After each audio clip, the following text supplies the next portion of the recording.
Olá, tudo bem com você? Chegando com mais um Conversa Franca, mudança de hábitos para uma vida próspera, uma iniciativa do programa Cooperação na Ponta do Lápis do Sicredi. Então, como anda a sua produtividade, a sua autodisciplina? Assuntos dos nossos 2 últimos encontros. E para que você não esqueça, como já dizia o filósofo Benjamin Franklin, nosso condutor nessa websérie, é preciso criar o hábito para conseguir enxergar mudanças nas nossas vidas. Portanto, eu estou aqui para te ajudar a não desistir, ok? Vamos em frente, gente. Bem, hoje nós entramos no capítulo Organização. Como é que você gerencia e organiza o seu orçamento? Tem segurança e tranquilidade ao lidar com o dinheiro conquistado no mês? Como você organiza o local de trabalho, ainda mais depois da pandemia, quando o nosso dia a dia mudou drasticamente, incluindo as relações e ambientes de trabalho? Sabe que muita gente se perdeu no último ano justamente por não conseguir organizar a vida pessoal e a vida profissional. Mas estamos aqui no Conversa Franca para falar de soluções, de aprendizados para uma vida inteira, certo? Por isso, eu já quero chamar a minha parceira Michele Miller. Tudo bem, Michele? Tudo bem, Thaís? Tudo certo. Vamos a mais um episódio super interessante do nosso Conversa Franca. Vamos lá. E hoje o tema é realmente muito interessante. Ordem, organização. Ainda mais o chamado mundo bunny. Vocês já ouviram falar? Se ainda não, eu vou explicar. Mas saiba que você já sente as consequências dessa mudança na vida e no trabalho. Veja só. O termo mundo bunny faz parte dos estudos do antropólogo e futurista Jamek Cashill, professor da Universidade da Califórnia e membro do Institute for the Future. O acrônimo bunny tem o seguinte significado: B de brittle, A de anxious, N de nonlinear e de incomprehensible. Ou em português, mundo frágil, ansioso, não linear e incompreensível. O conceito passou a ser usado especialmente para descrever esse cenário do pós-pandemia. Faz sentido para você, mundo frágil, justamente porque a impermanência faz parte dos nossos dias? E aí? Como se organizar diante de tantas mudanças que hoje são diárias, gente? Anxious, ou seja, ansioso, pois a ansiedade tomou conta dos dias de muita gente. Aliás, o Brasil, segundo a OMS, a Organização Mundial da Saúde, tem o maior índice de pessoas com transtornos no mundo. Em 2020, eram quase 19 milhões de brasileiros com esse transtorno que só piorou na pandemia. Non-linear, de não linear, quer dizer desconexão entre causa e efeito. A crise do coronavírus e as mudanças climáticas são 2 exemplos. É um mundo onde pequenas decisões podem trazer grandes resultados, enquanto um trabalho de enorme esforço pode gerar a total ausência de resposta. E para finalizar o tal mundo bunny, vem a palavra incompreensível, ou seja, um momento de profunda incompreensão, que surge principalmente pelo excesso de informações, pelo impacto direto na maneira como nos organizamos, como colocamos ordem, inclusive na nossa vida financeira. Bem, essa é a realidade de hoje. Mas é incrível perceber como temos respostas de como aprender a manter a ordem na própria história, não é, Michele? Com certeza, Thaís. Veja só, uma das frases bem comuns do Franklin: tenha um lugar para cada coisa e um horário para cada atividade. Gente, trabalhar a ordem é extremamente importante, mesmo que hoje a gente precise fazer isso diariamente. Franklin tinha consciência de que sua propensão, como a da maior parte das pessoas, era deixar para guardar suas coisas depois, fazer as tarefas do dia a dia sem muito planejamento e evitar o trabalho de se organizar. A ordem é também uma qualidade que faz sobrar tempo, o que, como vimos, é o que temos de mais valioso. Quem é que nunca perdeu tempo procurando coisas que estavam no lugar errado ou refazendo trabalhos perdidos? Sem organização, as pessoas perdem também dinheiro.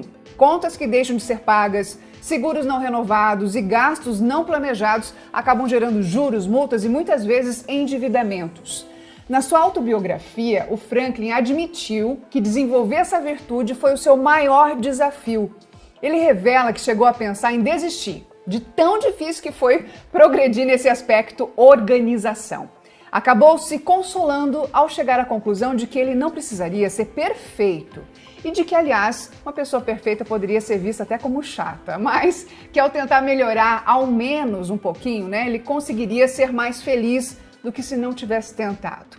Vamos então saber qual a melhor forma de organizar as nossas finanças, orçamento pessoal e familiar nesse mundo de hoje? Para trazer respostas às nossas dúvidas, temos hoje a presença de Erasmo Vieira, escritor e mestre em administração e inteligência financeira, especialista em finanças e autor do livro Viva em Paz com Seu Dinheiro. Olá, é um prazer estar com vocês. Erasmo, fiquei sabendo que você nos ensina a gastar dinheiro, é isso mesmo? Exatamente, né? O que eu mais vejo é as pessoas não sabendo gastar bem o dinheiro. E dinheiro foi feito para gastar hoje, amanhã e principalmente para garantir o seu futuro. Que legal, que bacana, Erasmo. Erasmo, agora conta pra gente, há perfis de gastadores, digamos assim, né? De pessoas que lidam com o seu dinheiro. Você define muito bem 4 perfis. Explica pra gente, por favor.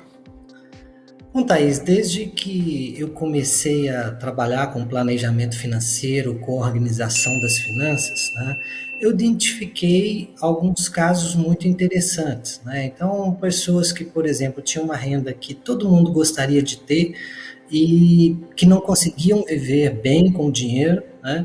E pessoas que tinham uma renda para os padrões chamado, vamos falar, salário mínimo, e que estava pedindo orientação para o planejador financeiro para investir.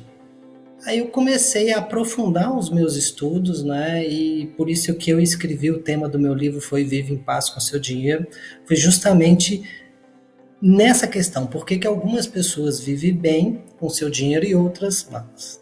E aí eu identifiquei 4 perfis, né? Que são o rico-pobre, o pobre-rico, o pobre-pobre e o rico-rico. São esses 4 perfis de pessoas que eu encontrei. Esses perfis valem para uma pessoa física, vale para um empreendedor e vale até para uma empresa também. Se a gente pode fazer esses perfis para a empresa.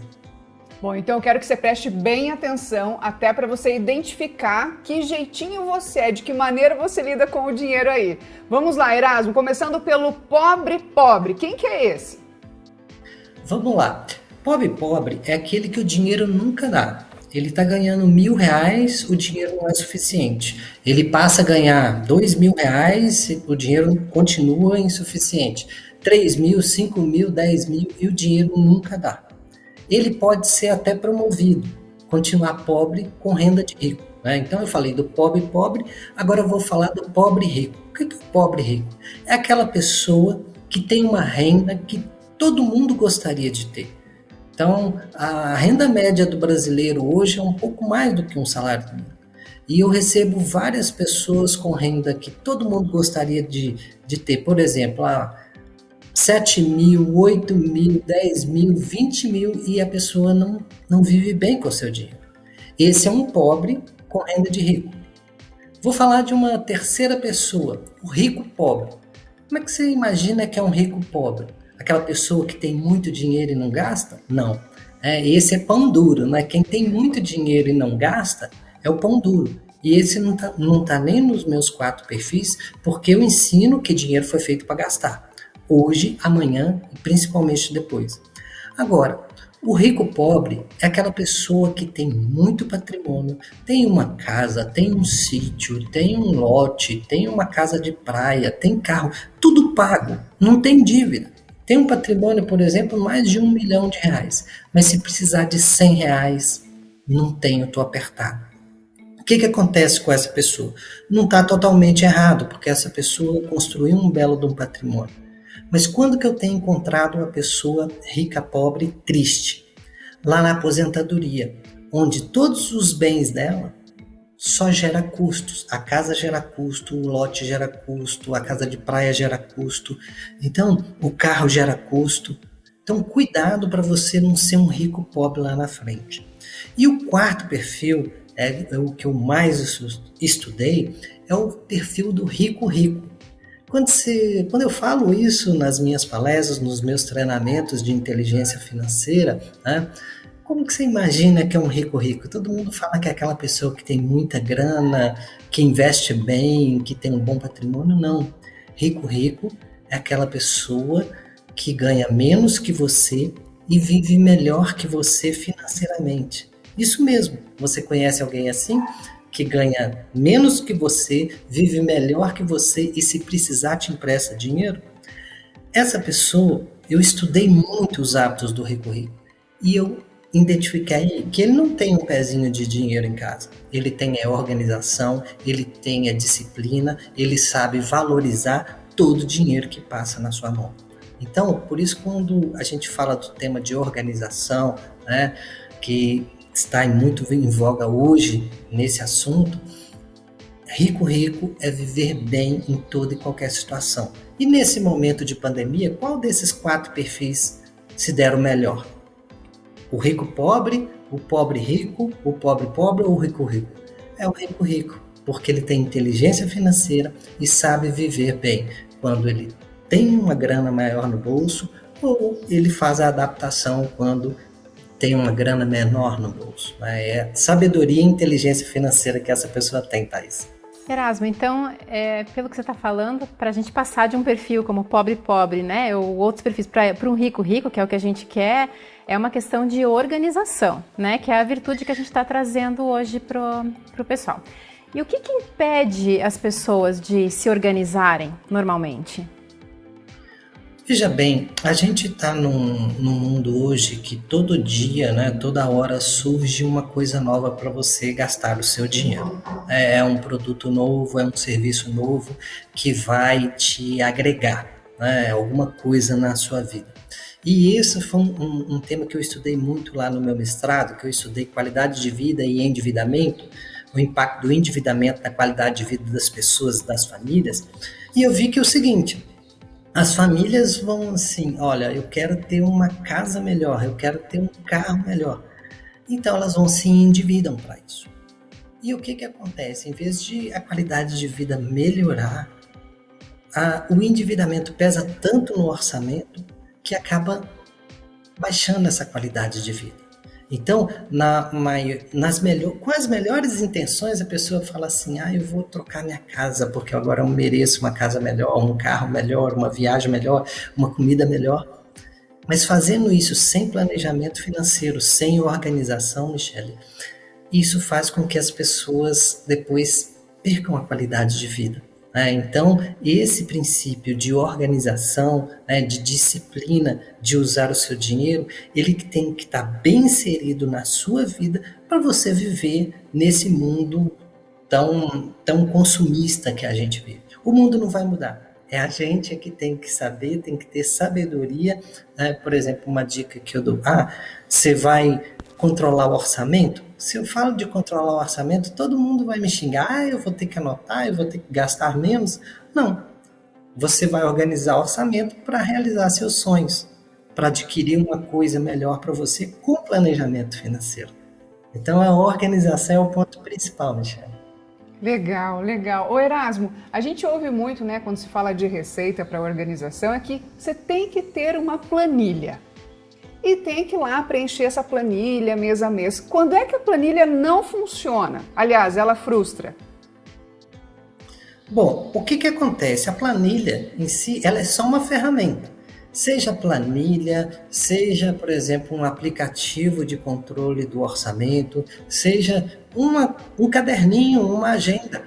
Eu tenho clientes, por exemplo, que faz a anotação dos gastos dele no celular, no notes do celular, lá onde que você tem as suas anotações, e depois, no final do dia, passa para uma planilha. Mas, uma dica, olha, planilha, ferramentas, elas não vão resolver sozinha a situação, né? E, por exemplo, se a situação está boa também, Thaís, não precisa de ficar anotando item a item. Agora, aquela pessoa que está no vermelho, que não está vivendo bem com as finanças, aí sim, essa pessoa tem que se organizar, seja lá por qual ferramenta que ela queira, uma planilha, um caderno, o celular, um aplicativo. Né? Não pode acontecer, por exemplo, eu tenho uma pessoa que estava com um aplicativo sensacional, que ia anotando tudo, mas ele estava R$20 mil no cheque especial. Então, não é só a ferramenta. né? A pessoa tem que mudar também o comportamento financeiro de saber gastar o dinheiro bem, por isso que eu falo que eu ensino sempre a gastar dinheiro, né? Gastar bem de acordo com seus objetivos. Erasmo, a gente está falando aqui do mundo bunny, né? Então são alguns aspectos do mundo moderno que acabam influenciando diretamente na nossa vida financeira. E um deles seria essa questão da não linearidade do mundo. Então vão acontecendo coisas que a gente não está esperando, às vezes imprevistos, né? E isso exige da gente uma flexibilidade cada vez maior. Então, como que a gente poderia ser organizado e ao mesmo tempo flexível? É possível ter essas duas virtudes, né? Unir essas duas virtudes na organização da vida financeira? Tem. E eu tenho até uma forma de você praticar isso no dia a dia, na hora de você gastar o seu dinheiro. Não estou falando nem de organização, na hora de você gastar. Então, por exemplo, toda hora que você for gastar o seu dinheiro, você faz uma pergunta que é a seguinte: isso é necessidade ou isso é desejo? Isso é necessidade ou isso é desejo? Isso é necessidade ou isso é desejo? Isso aqui não é uma dica para você virar pão duro, sorrir na mão de vaca avarento, nada disso. Mas se for desejo, você faz a segunda pergunta. Qual que é? Tenho ou não tenho dinheiro? Então, e ter dinheiro, né, é diferente de ter crédito, né? Porque muitas vezes, dependendo do crédito que você usa, você paga juros. Existem alguns créditos que você não paga juros, outros que você paga juros, né? Por exemplo, quando você financia uma compra no seu cartão de crédito, teoricamente você não está pagando juros, mas se você conseguir pagar à vista e tiver desconto, você está tendo uma vantagem muito grande, né? Então, olha, para você viver nesse mundo que, por exemplo, a todo momento te chama para consumir, necessidade ou desejo? Tenho ou não tenho dinheiro? E vou até mais longe um pouco com a terceira pergunta. Se é desejo e você tem o dinheiro, compra ou não compra? O que vocês duas acham?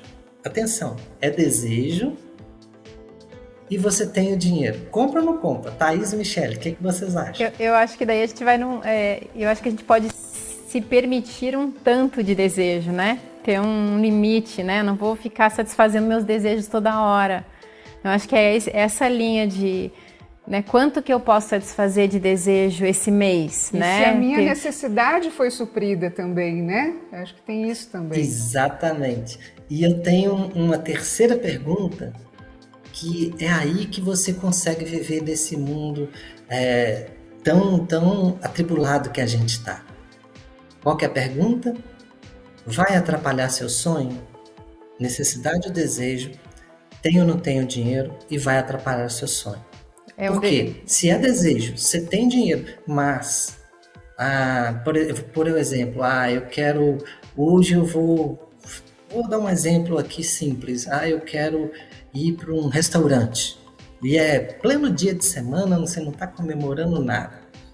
Quem sabe você segurar, ter um gasto menor hoje, não ir no restaurante, para no final de semana ir naquele outro restaurante melhor com a família. Então você está realizando um sonho simples de ir num restaurante, mas está fazendo um planejamento financeiro. Eu compro ou não compro essa blusa que parece linda no meu corpo? Você precisa? Você tem necessidade mesmo da blusa? Ou você tem a necessidade de, no final de ano, fazer uma viagem com a sua família? Então, quando você coloca o terceiro ponto, que eu falo que dinheiro foi feito para gastar, mas também para realizar seus sonhos, aí é que é muito importante. Porque muitas vezes eu pergunto assim, e aí, como é que estão os seus sonhos? A pessoa fala assim, eu estou correndo atrás. E quem corre atrás chega por último. Não realiza o sonho. A pessoa trabalha. O que eu tenho mais visto hoje é pessoas que trabalham. Elas são inteligentes, elas geram renda, elas têm uma renda que muitas pessoas gostariam e elas vivem mal financeiramente. E é isso que eu quero ajudar as pessoas nesse ponto. Porque se você souber gastar bem o seu dinheiro, você vive melhor, tem uma melhor qualidade de vida, né? E o pilar da vida financeira fica fortalecido. Outros problemas, pandemia, problema de relacionamento, problema da vida profissional, podem acontecer. Mas se o pilar da vida financeira estiver organizado, você enfrenta melhor esse mundo tão atribulado que a gente está passando.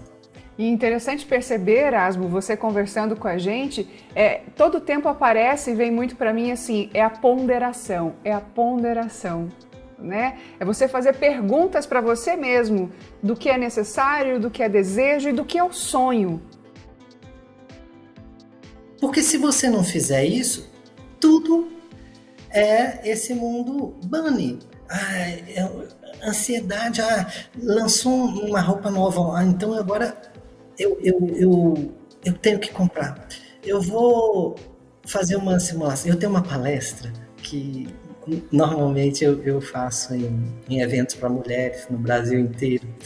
E eu pergunto o seguinte, né? Como que o marketing é poderoso na nossa vida? Como que o marketing é poderoso? Principalmente, não só para as mulheres, mas eu vou dar um exemplo agora que mulher e homem, mas o marketing é tão poderoso, que faz as pessoas irem numa loja, comprar uma calça jeans novinha, mas rasgada. E a rasgada é mais cara que a perfeita. E a pessoa compra, né? É necessidade ou desejo, tenho ou não tenho dinheiro, vai atrapalhar o seu sonho? Então, não tem nada de errado se você comprar essa calça, se ela cabe no seu orçamento, mas a ponderação que você falou, Thaís, quanto tempo que dura uma calça jeans normal e quanto tempo que dura uma calça jeans rasgada, que é da moda? Justamente. A gente já volta a falar contigo, Erasmo. Pessoal, e sabe o que também está relacionado à ordem? É a limpeza. Pode surpreender que Franklin tenha colocado limpeza entre as principais virtudes, juntamente com outras aparentemente bem mais difíceis de se desenvolver, parecer algo básico e óbvio, né? Mas isso porque hoje nós vivemos em uma época em que hábitos de higiene são ensinados desde cedo às crianças. Mas nem sempre foi dessa forma, não é, Michele? Como qualquer virtude, a limpeza não é natural do ser humano. A limpeza não tem apenas relação com a imagem que os outros têm de nós. A higiene está diretamente relacionada à saúde e ao bem-estar físico e também mental. Tanto é que a palavra tem origem na deusa romana da saúde, da limpeza e da sanidade, a Hígia.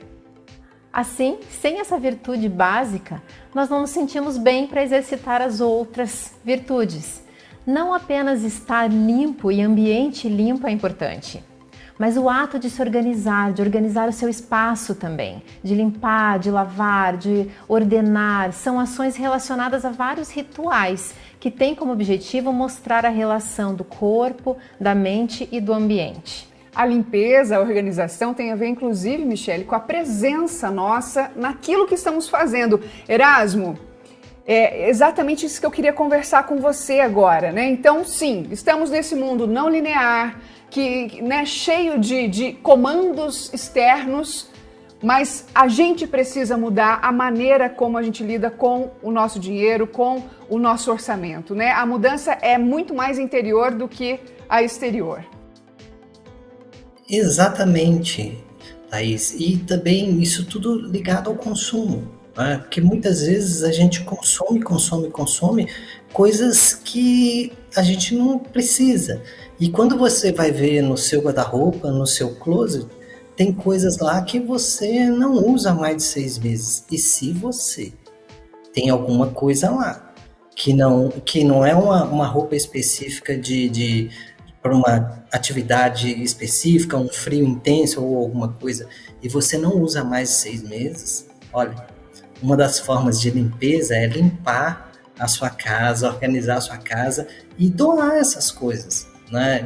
Eu tenho essa questão até da limpeza, né? Que na vida financeira a gente tem muitas coisas que prendem. E eu tenho... Quando teve aquela outra crise hídrica lá atrás, a gente ficou muito ouvindo falar de volume morto. Volume morto era aquilo que estava lá nos reservatórios, no fundo do reservatório, a captação de água era num lugar, quando eles captaram e a água secou, mais na frente tinha um volume morto que foi a salvação. E isso a gente tem dentro das finanças. O que você tem de volume morto parado dentro da sua casa, dentro do seu negócio, dentro da sua empresa? Se você fizer uma limpeza nisso, existem alguns volumes mortos que podem fazer dinheiro e podem até te ajudar na resolução da sua vida financeira. Eu já tive vários exemplos de pessoas falando o seguinte: Erasmo, tinha uma moto lá em casa que a gente estava usando pouco e eu vendi a moto e fiz a reforma da cozinha, fiz uma cozinha gourmet lá em casa e ficou uma situação muito melhor. Teve uma pessoa que tinha um relógio que estava parado lá, que era uma relíquia e tal, mas ele fez dinheiro e saiu do cheque especial, que estava corroendo o orçamento dele. Então, quando o Benjamin Franklin fala de limpeza, na vida financeira também a gente tem que fazer a limpeza. Uma das limpezas que eu gosto de tirar são dívidas que têm juros muito caros. Isso tem que ser prioridade na limpeza do orçamento. Ô Erasmo, vou confessar para você, eu tenho alguns volumes mortos, viu? Celular, quem aí já trocou o celular e deixou o antigo parado, sendo que ele tem um valor? Já se viu em alguma situação aí que você tem o volume morto em casa e o tempo vai passando e você não utiliza aquilo, não é, Erasmo?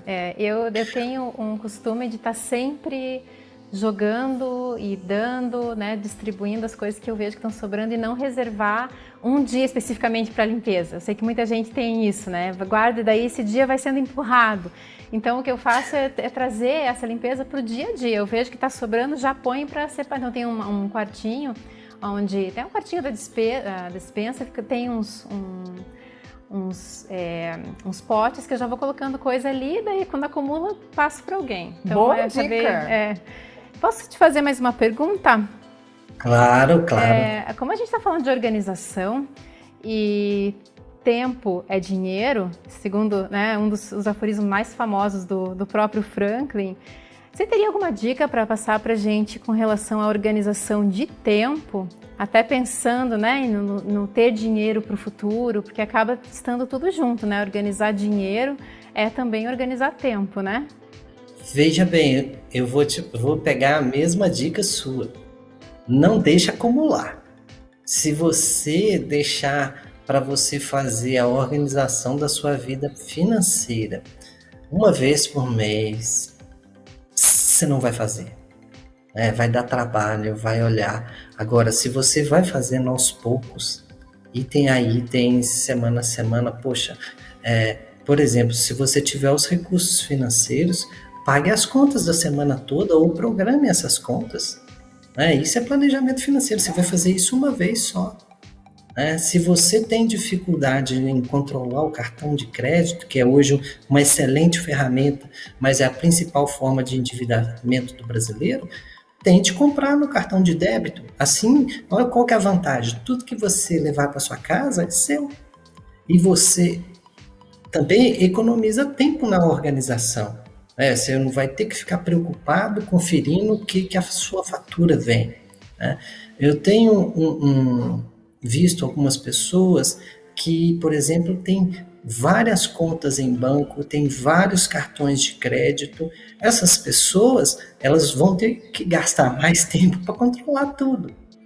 Agora, ainda bem que nessa pandemia a gente teve um aprendizado muito grande, né? Voltando até naquele ponto que a gente falou, lá em março de 2020, quando todo mundo fechou e ficou em casa, a gente aprendeu que a gente precisa de muito pouco para sobreviver, né? E é uma roupa básica, um chinelo, uma bermuda, porque nesse mundo que a gente está fazendo uma entrevista aqui, né, usando a tecnologia, a gente não precisa de deslocamento, não precisa... Então, isso ensinou pra gente que a gente vive com muito menos do que a gente precisa. Muitas vezes a gente tem em casa muita coisa que está parada, que poderia fazer dinheiro com isso, né?